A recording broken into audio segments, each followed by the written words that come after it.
الحمد لله وكفى والصلاة والسلام على سيد الرسل على سيد الرسل وخاتم الأنبياء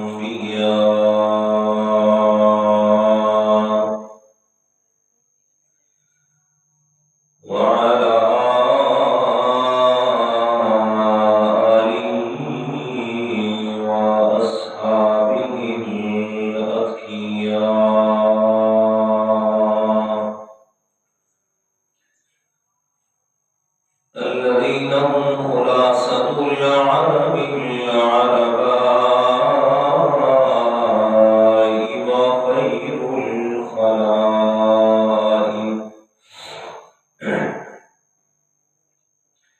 وخير الخلائق بعد الأنبياء أما بعد فأعوذ بالله من الشيطان الرجيم بسم الله الرحمن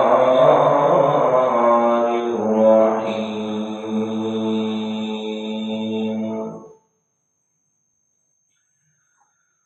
أمن يجيب المضطر إذا دعاه ويكشف السوء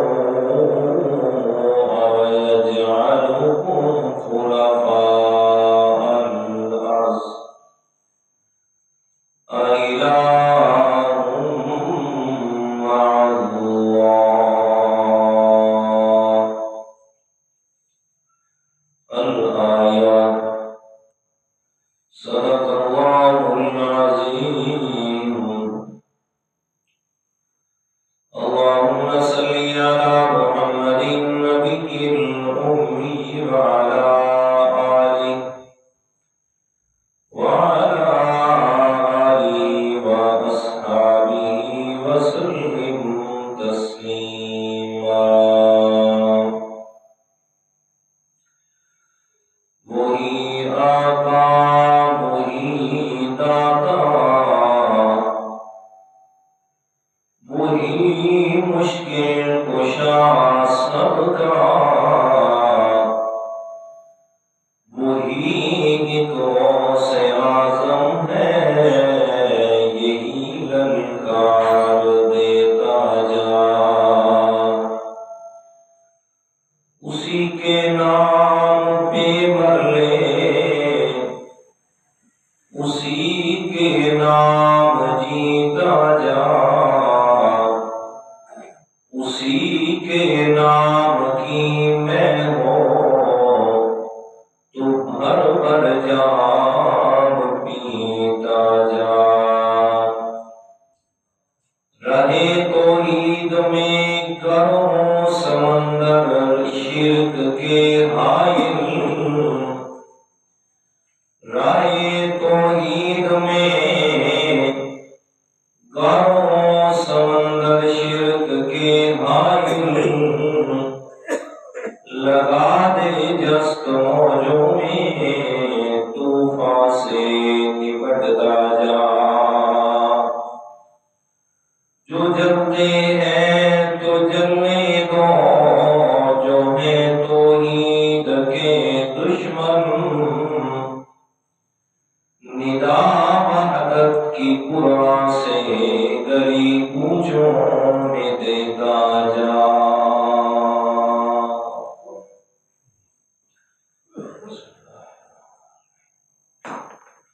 گرامی قدر سامعین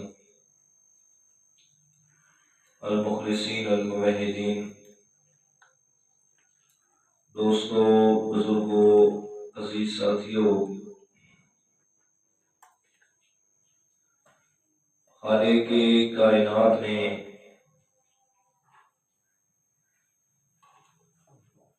ساری انسانیت کی ہدایت اور رہنمائی کے لیے دنیا کائنات میں جتنے بھی انبیاء کرام مبعوث فرمائے،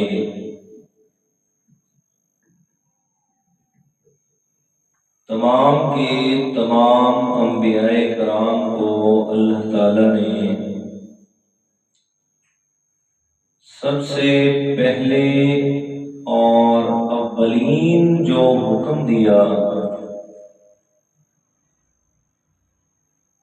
وہ لوگوں کو انسانیت کے سامنے جھکنے سے ہٹا کے ایک رب کے سامنے جھکنے والا بنایا جائے، اور اس میں پھر سب سے جو اہم پہلو جسے قرآن مجید نے بیان فرمایا ہے، اس پہلو کا نام ہے بالکل عام فاہم کہ دعا مانگنا۔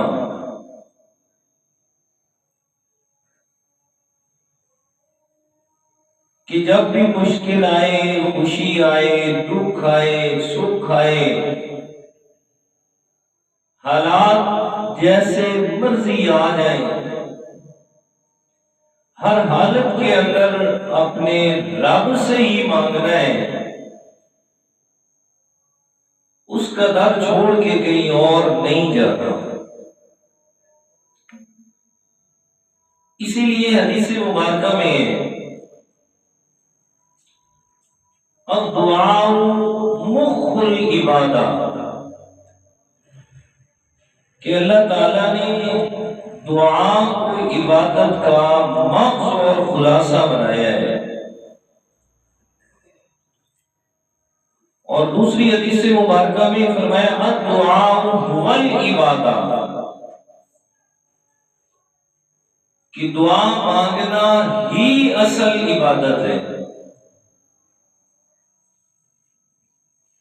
اس لیے اللہ تعالیٰ نے سورۃ زمر میں اسی کی وضاحت فرمائی ہے فَادْعُوا اللَّهَ مُخْلِصِينَ لَهُ الدِّينَ کہ میرے پیارے پیغمبر صلی اللہ علیہ وسلم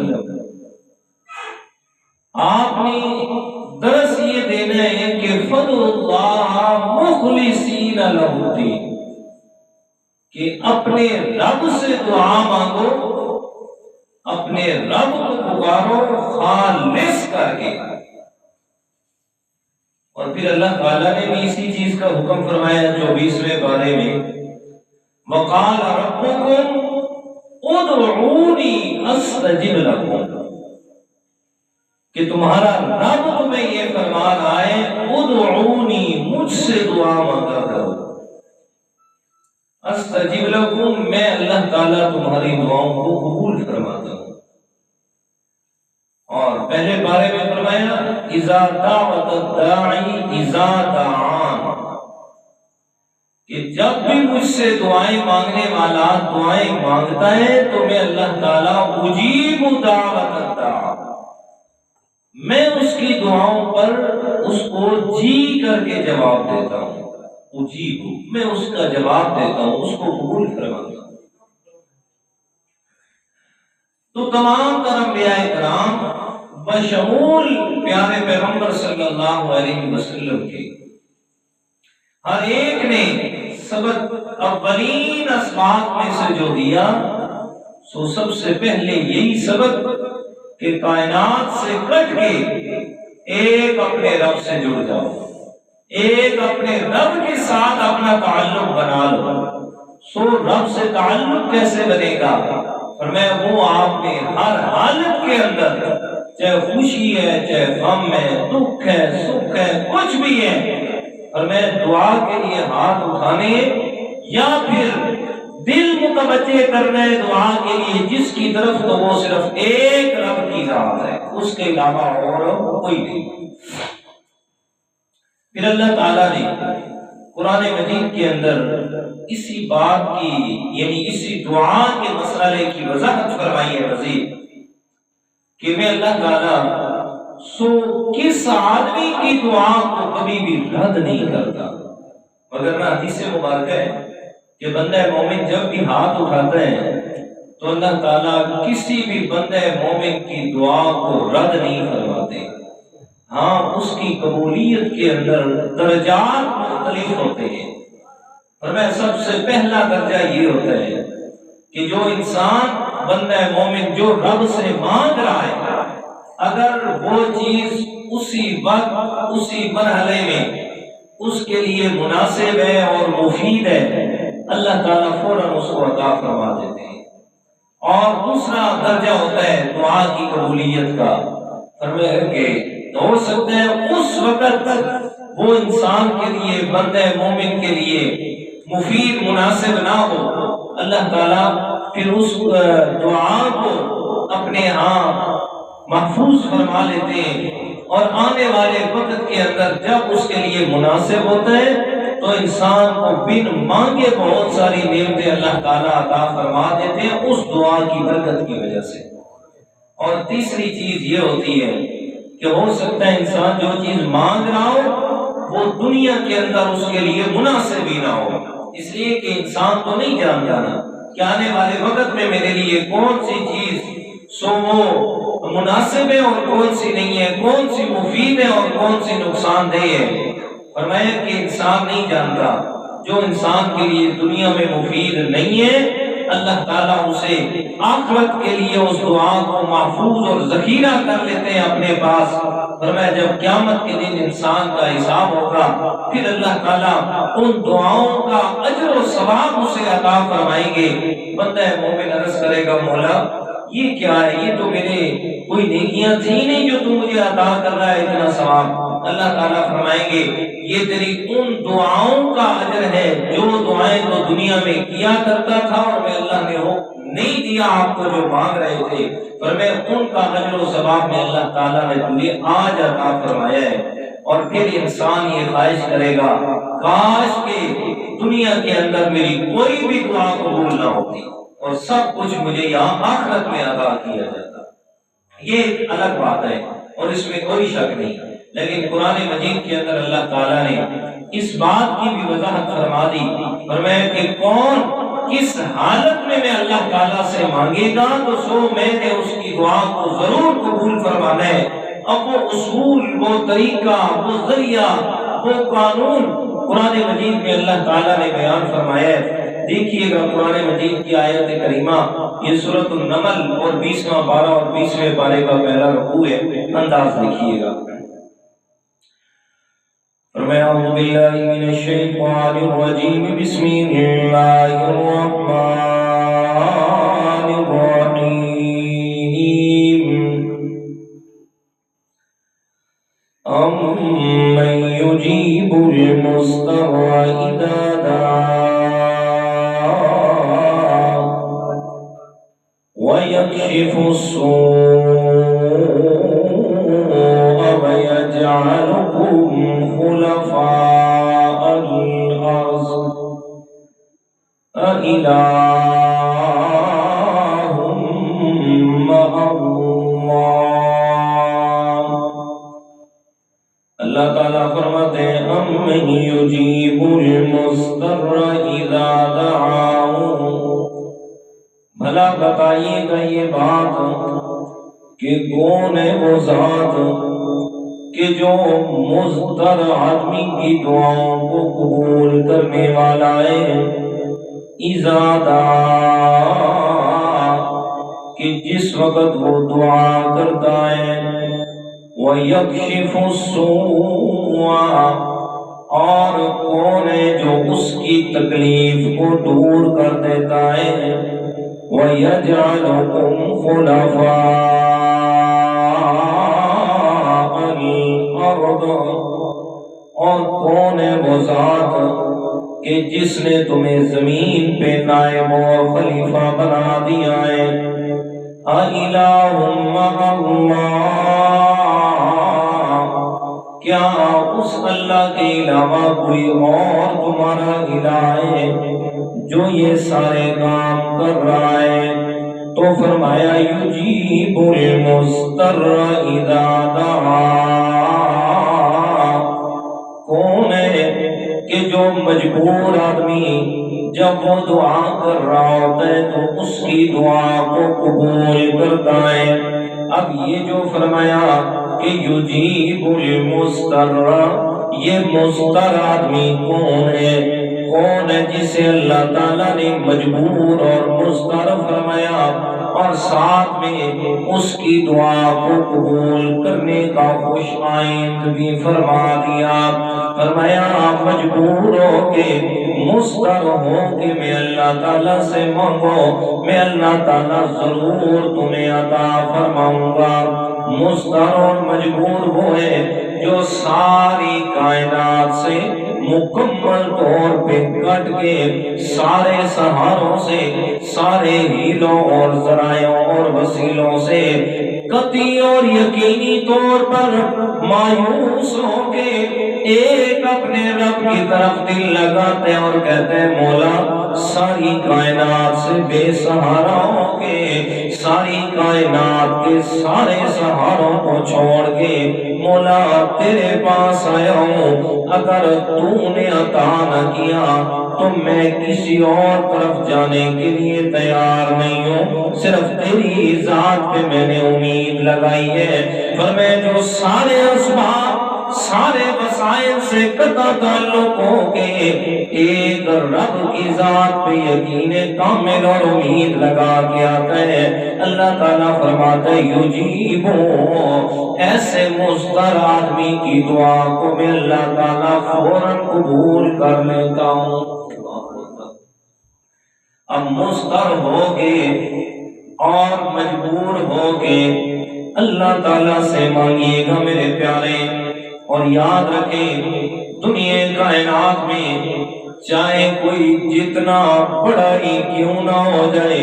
دنیا کائنات کے حوالے سے اس کے بعد جتنے ہی مال و دولت کیوں نہ آ جائے، رب کے سامنے اس کی کچھ بھی حیثیت نہیں ہے، رب کے سامنے اس کا کوئی بھی مقام نہیں ہے کہ وہ مال و دولت، وہ دنیا کے مال، وہ دنیا کے ذرائع اور اسباب ان کو بروئے کار لا کے وہ اپنے سارے کے سارے مسائل حل کر سکے، ایسا کبھی بھی ممکن نہیں ہے۔ پر میں جتنے زیادہ اسباب اور ذرائع ہو جائیں پھر بھی انسان اللہ تعالیٰ کی ذات کے سامنے ہمیشہ کمزور ہی رہتا ہے، ہمیشہ ناتواں رہتا ہے، پر میں اس کے علاوہ اور کوئی بھی ذریعہ نہیں ہے۔ اسے فرمایا یجیب المضطر، کہ جب انسان مجبور ہو کے اللہ تعالیٰ کے سامنے آتا ہے، فرمایا یجیب، اللہ تعالیٰ اس کی دعا کو قبول فرماتا ہے۔ فرمایا تو کیا سمجھ آئی میرے پیارے، وہ جو دعا کا سبق سارے انبیاء کرام دیتے رہے، سارے انبیاء کرام آتے اور آگے یہی سب سے اولین سبق کہ ساری کائنات سے ہٹ کے ایک رب کو مشکل کے اندر پکارو، ایک رب سے مدد چاہو، تمہاری مشکل کشائی کرنے والا، تمہاری مشکلات کو آسانیوں میں تبدیل کرنے والا، تمہاری حاجات کو پورا کرنے والا صرف وہ ایک اللہ تعالیٰ ہے۔ فرمایا اسی سے دعا مانگو، اللہ تعالیٰ نے ذریعہ اور طریقہ بھی بتلا دیا۔ فرمایا اب سارے وسائل اور سارے ذرائع سے مجبور ہو کے اے انسان سب کچھ ہوتے ہوئے بھی میرے سامنے آ کے اقرار کر مولا سب کچھ ہے اپنی جگہ، لیکن اگر تیری رحمت شامل حال نہ ہو اور تو میرے مسائل حل نہ کرے مولا ان اسباب سے میرے مسائل حل ہونے والے نہیں ہیں۔ پر میں مجبور ہو کے مانگے میں اللہ تعالیٰ ضرور اس کو عطا فرماؤں گا۔ قرآن مقدس میں اللہ تعالیٰ نے انبیاء کرام کے حالات کو بیان فرمایا ہے، مختلف انبیاء کرام، فرمایا بڑے بڑے انبیاء کرام عزت و احترام والے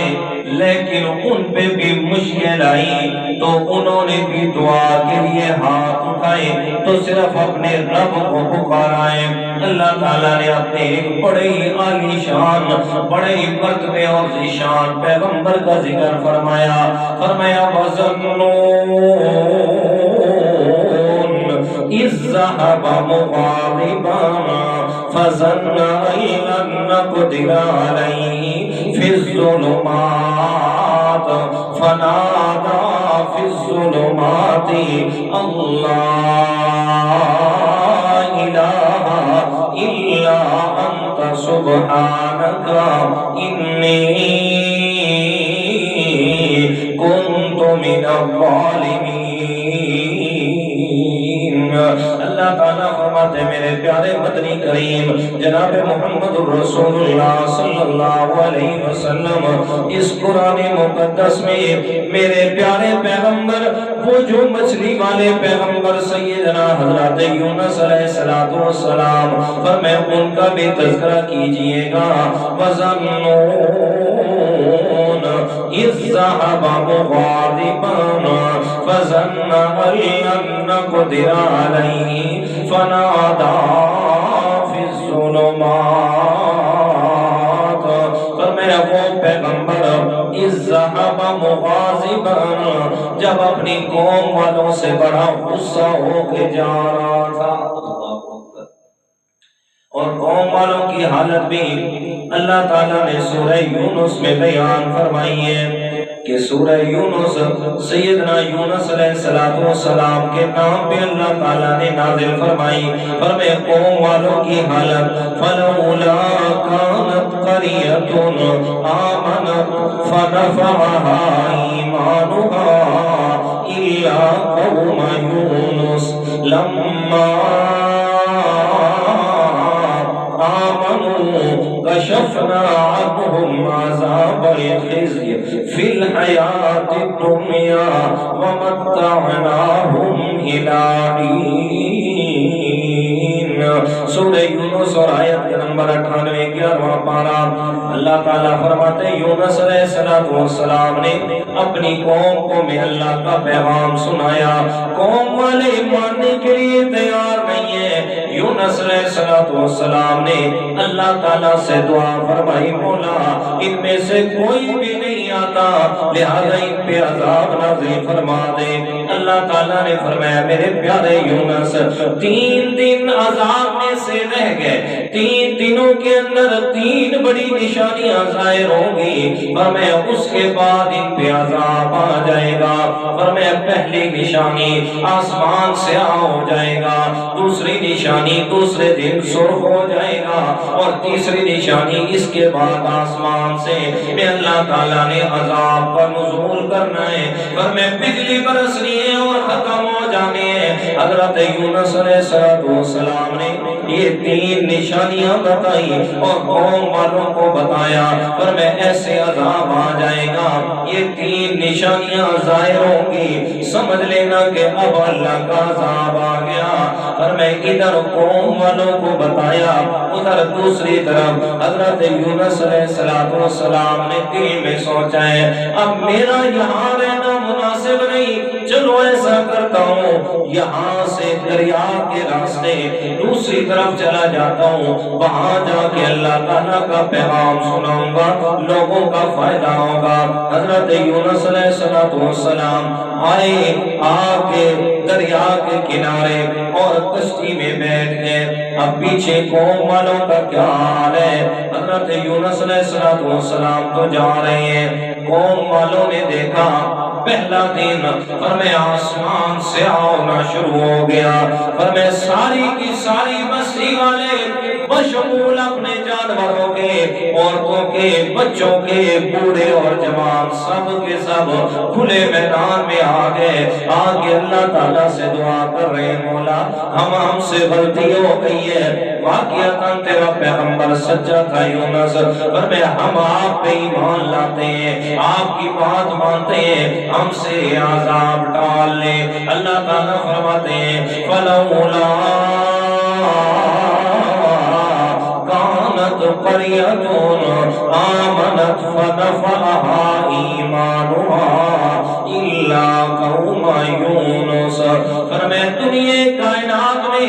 کوئی بھی ایسی بستی نہیں گزری جنہوں نے عذاب کو دیکھ کے ایمان قبول کیا ہو، فرمایا سوائے حضرت یونس علیہ السلام کی قوم کے۔ فرمایا عذاب کے آثار دیکھے میں اللہ تعالیٰ کا اللہ تعالیٰ پر ایمان لے آئے۔ فرمایا ایمان لائے تمہیں اللہ تعالیٰ نے کیا فرمایا؟ لما آمنوا کشفنا عنہم عذاب الخزي، فرمایا میں اللہ تعالیٰ نے ان سے آئے ہوئے عذاب کو دور فرما دیا۔ قوم تو عذاب سے بچ گئی، اللہ تعالیٰ نے بچا لیا عذاب سے۔ فرمایا قوم والے تلاش کر رہے ہیں کہاں ہے یونس پیغمبر کہ ہم اسے ان پر ایمان لائیں، ان کی بات کو مانے۔ ادھر حضرت یونس علیہ السلام فرمایا بیٹھے نہ کشتی کے اندر اور کشتی نے چلنا شروع کیا ہے اللہ تعالیٰ کا کرنا۔ فرمایا جیسے ہی کشتی سمندر کے درمیان میں پہنچی ہے ادھر سے اللہ تعالیٰ کا حکم آ گیا، فرمایا کشتی کو دریا کی موجوں نے اپنے اندر پھنسا لیا، فرمایا کشتی بھنور میں پھنس گئی، بھنور میں پھنسی ہے۔ اللہ کا قرآن بیان فرماتا ہے وَإِنَّ يُونُسَ لَمِنَ الْمُرْسَلِينَ إِذْ أَبَقَ إِلَى الْفُلْكِ الْمَشْحُونِ فَسَاهَمَ فَكَانَ مِنَ الْمُدْحَضِينَ فَالْتَقَمَهُ الْحُوتُ وَهُوَ مُلِيمٌ۔ حضرت یونس علیہ السلام کشتی کے اندر ہے، کشتی بھنور میں پھنس گئی۔ ملاح کہتے ہیں یار میری ساری زندگی کا تجربہ ہے، کوئی ایسا غلام کوئی ایسا نوکر اپنے گھر سے دوڑا ہوا جو اپنے مالک کی اجازت کے بغیر آیا ہے، فرمایا چلو قرآن اندازی کرو، جو ہوگا نام آئے گا اس کو پکڑ کے دریا میں پھینک رہے ہیں، باقیوں کی جان بچ جائے گی۔ قرآن اندازی کی، حضرت یونس علیہ السلام کا نام نکلا ہے۔ جیسے ہی نام آیا ملاح نے چہرہ دیکھا، سب لوگ دیکھ رہے ہیں، کہتے اتنے خوبصورت چہرے والا کبھی بھی گناہگار نہیں ہو سکتا، بھلا اتنا خوبصورت یہ کیسے بھاگا ہوا سمجھا جا سکتا ہے۔ دوسری دفعہ تیسری دفعہ قرآن میں نام آیا، حضرت یونس علیہ السلام کو سمجھ آ گئی، اور میں مجھے چاہیے تھا اپنے رب کے حکم کا انتظار کرنا کہ رب کی طرف سے حکم آتا تو پھر میں وہاں سے نکلتا۔ من المدحضین، قرآن مجید فرماتا ہے فَسَاهَمَ، میرا پیغمبر اپنے اس وعدے کو بھول گیا، پر میں مجھے چاہیے تھا اپنے رب کے حکم سے نکلنا۔ پیغمبر یہ بھول گیا کہ رب کے حکم کا انتظار کر لیتا، فرمایا اس لیے کہ پیغمبر کی یہ صفت بھول جانا اس لیے اللہ تعالیٰ نے رکھی ہے تاکہ واضح ہو جائے جو بھول جائے وہ کبھی معبود نہیں بن سکتا، تاکہ پیغمبر اور رب کے درمیان فرق تو رہے نا، اس لیے کہ بھول جانے سے پاک کس کی ذات ہے؟ اللہ تعالیٰ کی۔ 16ویں پارے میں فرمایا اللہ یذل ربی ولا ینسا۔ حضرت موسیٰ علیہ السلام فرعون کے سامنے اپنے رب کا تعارف فرما رہے ہیں، کہتے ہیں فرعون میرا رب وہ ہے جو کبھی بھی نہیں بھولا،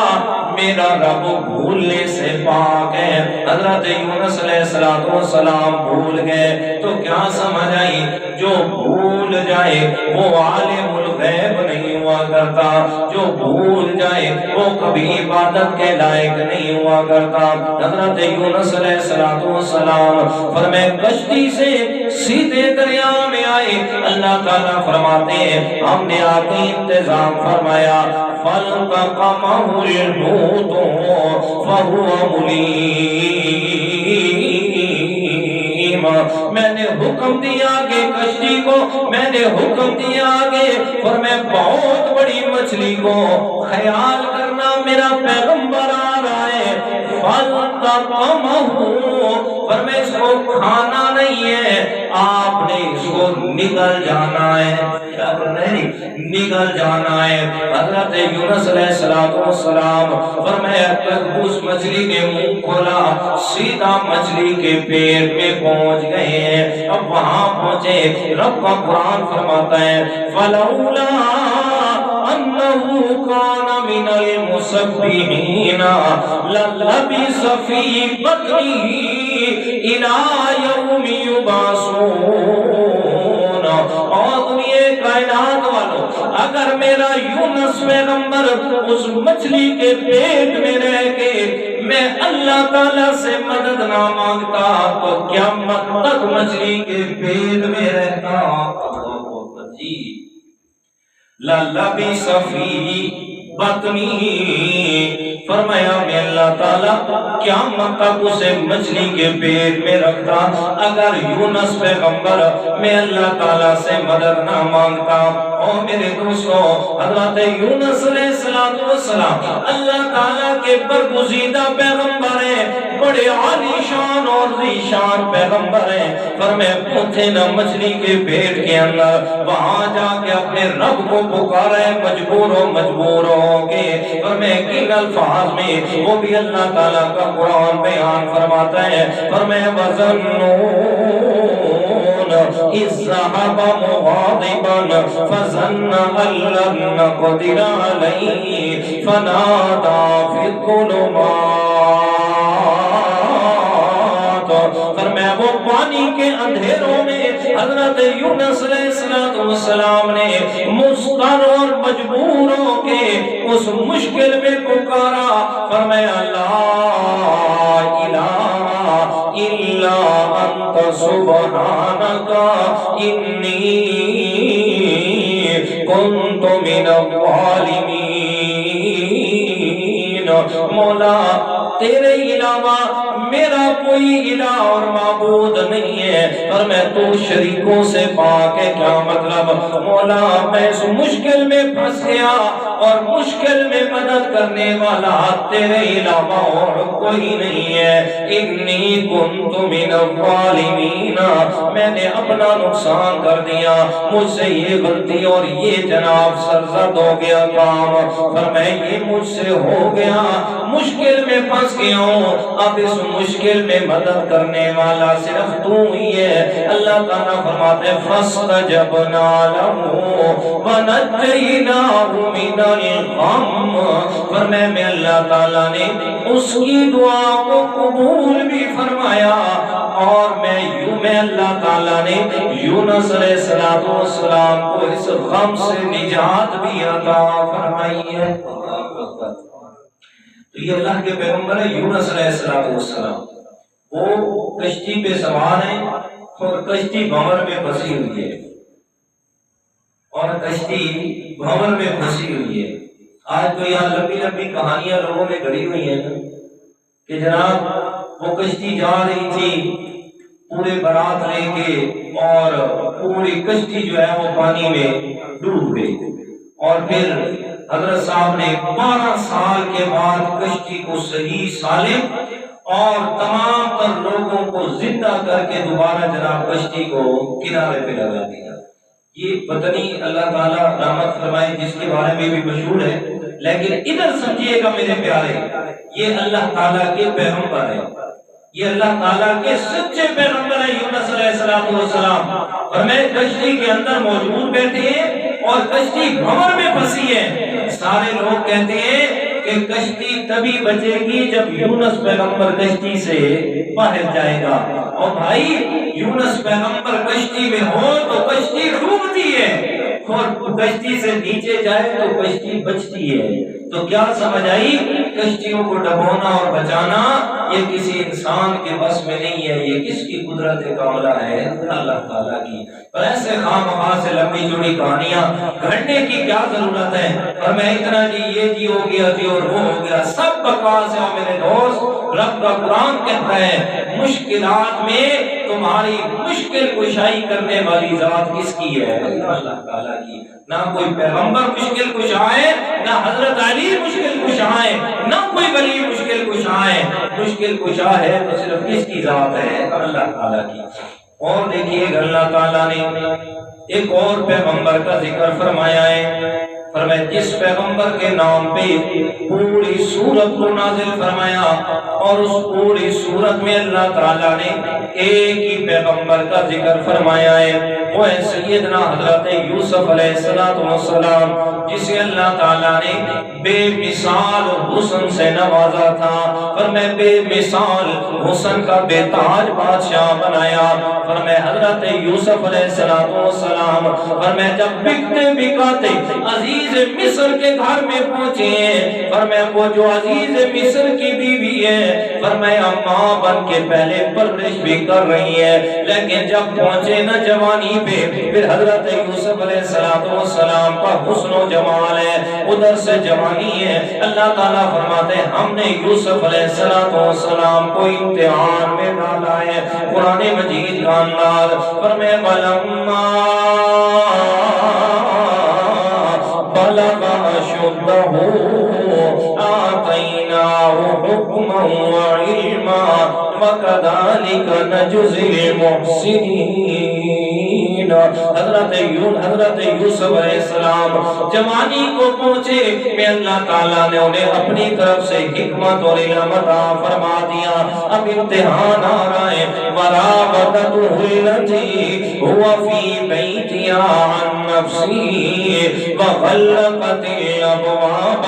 وَقَالَتْ هَيْتَ لَكَ قَالَ مَعَاذَ اللَّهِ إِنَّهُ رَبِّي أَحْسَنَ مَثْوَايَ۔ فرمایا وہ جو عورت ماں بن کے پال رہی ہے نا، حضرت یوسف علیہ السلام کو اس عورت نے برگلایا ہے۔ کس طرح؟ فرمایا کسی کام کی غرض سے لے کے فرمایا اپنے اگلے کمرے میں لے گئی، ایک دروازہ، دو دروازے، 3 4 5، فرمایا سب سے آخری کمرے میں لے کے پہنچی ہے، سارے دروازے بند کر دیے اور بند کر کے یوسف علیہ السلام سے وَغَلَّقَتِ الْأَبْوَابَ، ساری کی ساری چیزیں فرمایا وہ جو اس کام کے اندر مانے بن سکتی تھی اس نے ساری رکاوٹیں ختم کر دی، اور آخر کے اندر کیا کرتی ہے؟ فرمایا وہ جو اس کا خدا پڑا ہوا ہے جس کی وہ عبادت کرتی ہے، اس خدا کے اوپر بھی اس نے کپڑا ڈال دیا ہے۔ حضرت یوسف علیہ السلام پوچھتے ہیں یہ کپڑا کس لیے ڈال رہی ہے؟ کہتے یوسف تجھے پتا نہیں ہے اب آئندہ کیا ہونے والا ہے، وہ کام جو کرنے والی ہوں میں اپنے خدا کے سامنے وہ کام کرنے سے شرماتی ہوں، کپڑا میں نے اس لیے ڈال دیا تاکہ اس پردے کے نیچے سے میرا خدا مجھے دیکھ نہیں سکے گا۔ یوسف علیہ السلام فرماتے ہو پاگل عورت، جس خدا کو تو مانتی ہے اس پہ کپڑا آ جائے تو وہ نہ دیکھ سکے، اور جس رب کو میں مانتا ہوں وہ ہزاروں پردوں میں بھی آ جائے اس سے کوئی چیز بھی چھپ نہیں سکتی۔ لا تدركه الأبصار وهو يدرك الأبصار وهو اللطيف الخبير۔ فرمایا ساری کائنات مل جائے اپنے رب کو دیکھ نہیں سکتی، اور ساری کائنات اپنے رب سے چھپ نہیں سکتی۔ فرمایا یدرک الابصار،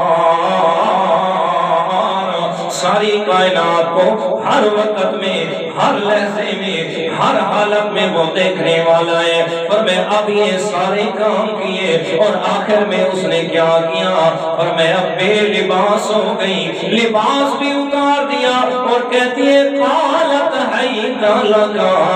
اور یوسف جلدی آنا میری طرف ذرا دیکھ تو صحیح نا۔ فرمایا یہاں دیکھنے والی آنکھ نہیں ہے، روکنے والا ہاتھ نہیں ہے، اور میں خود تجھے دعوت دے رہی ہوں، اور دیکھنا سارا مصر میرے پیچھے اور یوسف میں تیری وجہ سے کتنی مجبور ہوں، تیرے سامنے بے لباس ہو کے کھڑی ہوں، ہائی تعالیٰ کا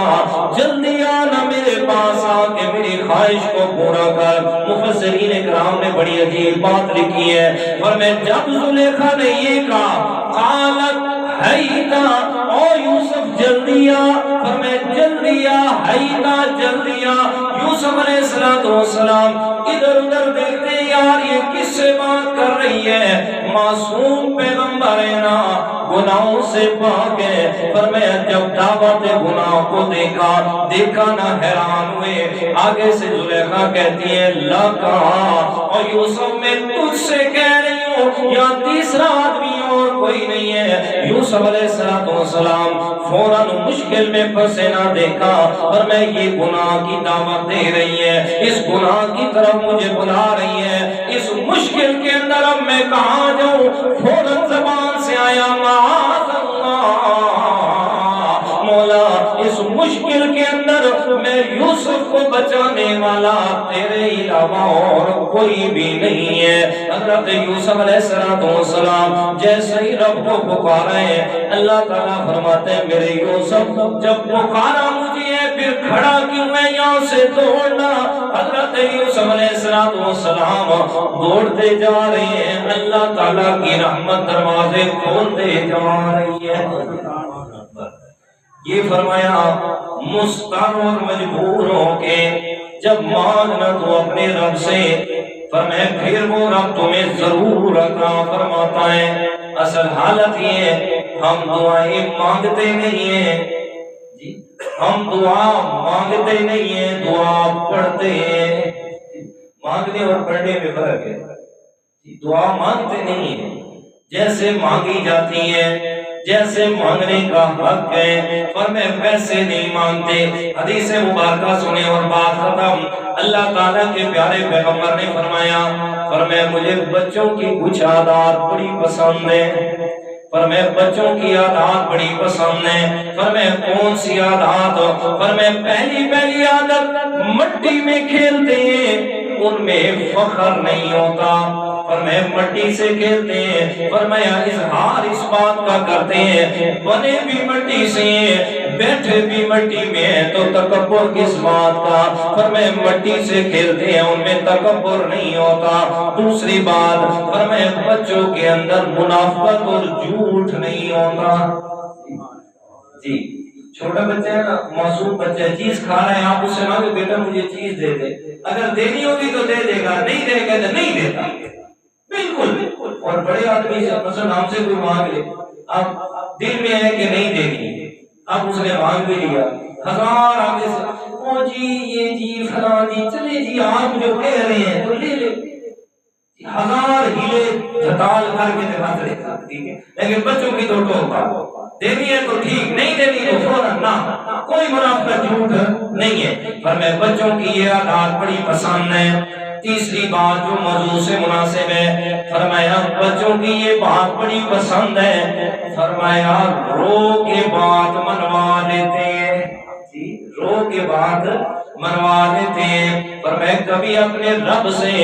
ضدی بچے کی طرح ہو کے مانگو نا، فرمایا جو بچہ بھی ہے پھر ضدی بھی ہے، فرمایا وہ جیسے اپنی بات کو منوا لیتا ہے، او میرے پیارے کبھی اپنے رب سے ایسے مان لگا کے مانگنا، مولا تجھ سے ہی لینا ہے، تو نہیں دینا ہے، تیرے علاوہ اور کوئی دینے والا نہیں ہے، اور میں نے تجھ سے ہی لے کے جانا ہے، تجھ سے ہی لے کے رہنے مولا۔ اور میں کبھی مان لگا کے مانگنا، میرا رب وہ ہے، حدیث مبارک ہے، اللہ تعالیٰ کے پیارے پیغمبر فرماتے ہیں، فرمایا جو کوئی بھی انسان اپنے رب کے ساتھ مان لگا لیتا ہے، اللہ تعالیٰ اپنے بندے کا مان کبھی توڑتا نہیں ہے جی۔ ہماری حالت یہ ہے کہ ہم مانگ بھی رہے ہوتے ہیں اور دل میں سارے وسائل اور ذرائع اور اسباب بھی چل رہے ہوتے ہیں، یار اس کا یہ ذریعہ وہ تو میرے پاس ہے نہیں، دعا بھی چل رہی ہے، ادھر سے یہ بھی چل رہا ہے ذہن میں، یار وہ ذریعہ ہاں وہ سبب بھی نہیں ہے، پتہ نہیں کیسے ملے گا، مانگ تو رہا ہوں پتہ نہیں کیسے ملے گا۔ اور حدیث مبارکہ میں کیا ہے؟ آپ علیہ السلام نے فرمایا، اللہ تعالیٰ فرماتے ہیں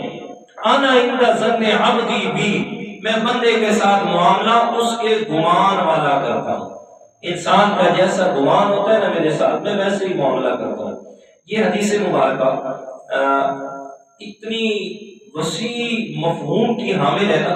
انا عند ظن عبدی بی۔ اکثر لوگوں کے ذہن میں یہ خیال آتا ہے، یہ سوال آتا ہوگا،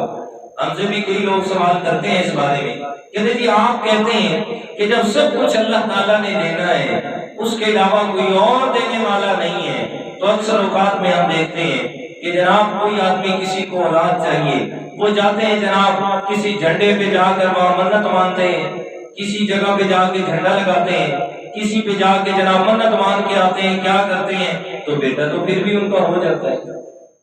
یہاں جیسے مشہور ہے 9-10 محرم آتا ہے نا، تو ہمارے اپنے سنی بہن بھائی بھی، جی ہمارے اپنے سنی بہن بھائی بھی کیا کرتے ہیں کہ جن کی اولاد نہیں ہوتی وہ جناب جاتے ہیں قیدی بننے کے لیے، کوئی جناب وہاں منت ماننے کے لیے جاتا ہے، جو وہ انہوں نے بنائے ہوتے ہیں، کیا کہتے ہیں اسے، امام بگاڑے کے پتہ نہیں کس طرح وہ گل جھمڑے کے کیا چیزیں وہ بناتے ہیں، جی وہاں جا کے جی کہ امام کے نام کا آپ ایک کالا جھنڈا لگائیں،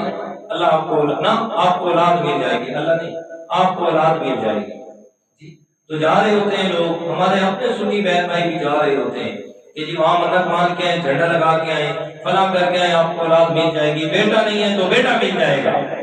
بیٹا مل جائے گا۔ پھر انہوں نے جو گھوڑا کھڑا کیا ہوتا ہے اس گھوڑے کے نیچے سے گزر رہے ہوتے ہیں، گھوڑے کو چوم رہے ہوتے ہیں، چاٹ رہے ہوتے ہیں، وہ جو کھانا بناتے ہیں اس میں گھوڑے کا وہ جو تھوک ہوتا ہے وہ ڈلواتے ہیں، وہ جو پانی تقسیم کر رہے ہوتے ہیں اس میں وہ ساری چیزیں ڈلوا کے تقسیم کر رہے ہیں، تو ان کے ہاتھوں متبرک ہے۔ تو ہمارے بھی جاتے ہیں وہاں سے، کھاتے بھی ہیں، پیتے بھی ہیں، منتے بھی مان کے آتے ہیں۔ لوگ سوال کرتے ہیں استاد جی آپ کہتے ہیں اللہ کے علاوہ کوئی دینے والا نہیں ہے نا، تو مل تو وہاں سے بھی جاتے ہیں، اس کا کیا مطلب ہے؟ تو اس کا جواب یہ حدیث مبارک ہے، یہ حدیث مبارک ہے۔ اللہ تعالیٰ کے پیارے پیغمبر فرماتے ہیں، اللہ تعالیٰ فرماتے ہیں، حدیث قدسی ہے، انا عند ظن عبدی بی، میں بندے کے ساتھ معاملہ وہی کرتا ہوں جو بندے کا میں اللہ کے ساتھ گمان ہے، جیسا گمان رکھتا ہے ویسے ہی معاملہ کرتا ہوں۔ فرمایا کہ اگر وہ اچھا گمان رکھتا ہے کہ میرے رب نے دینا ہے اور اسی نے دینا ہے اور اسی سے میں نے لینا ہے، فرمایا دیتا تو پھر بھی میں ہی ہوں، میں اللہ تعالیٰ اسے عطا کرتا ہوں، لیکن اتنی بات ضرور ہے کہ جس نے صرف مجھ سے مانگا اور میرے دربار کا منگتا ہو کے رہ گیا، میں اس کو جب عطا کرتا ہوں تو اپنے ہاں وفادار بندہ لکھ لیتا ہوں کہ اس نے کچھ بھی ہوا میرا در چھوڑا نہیں ہے۔ اور اس کے برعکس جو کوئی اور گمان لے کے مانگتا ہے، کسی اور کے پاس جاتا ہے، وہاں بھی جانے سے اس کے پاس کیا ہے، وہ تو کچھ نہیں دے سکتا نا، دینا تو پھر بھی میں نے ہے، لیکن وہ جو تم میرا در چھوڑ کے اوروں کے پاس گئے ہیں نا، تو اس وجہ سے میرے ہاں تیرا نام وفاداروں میں نہیں لکھا جائے گا، تیرا نام مشرکین میں لکھا جائے گا کہ تو میرا دربار چھوڑ کے انہوں سے اولاد مانگنے گیا، مشکلات حل کروانے گیا۔ تو میرا بھائی اپنے رب سے کامل یقین رکھے کہ مولا دینا تو نہیں ہے اور دے بھی تو سکتا ہے، تیرے علاوہ اور کسی کے پاس کیا ہے کہ کوئی عطا کرے، جب سب کچھ ہر ایک چیز کا مالک تو ہی ہے، میں نے تجھ سے ہی لینا ہے اور تو نے ہی مجھے عطا کرنا ہے۔ یقین کامل کے ساتھ دعا کریں، انشاءاللہ کوئی دعا ایسی نہیں ہوگی جو قبول نہ ہو۔ اللہ تعالیٰ عمل کی توفیق عطا فرمائے۔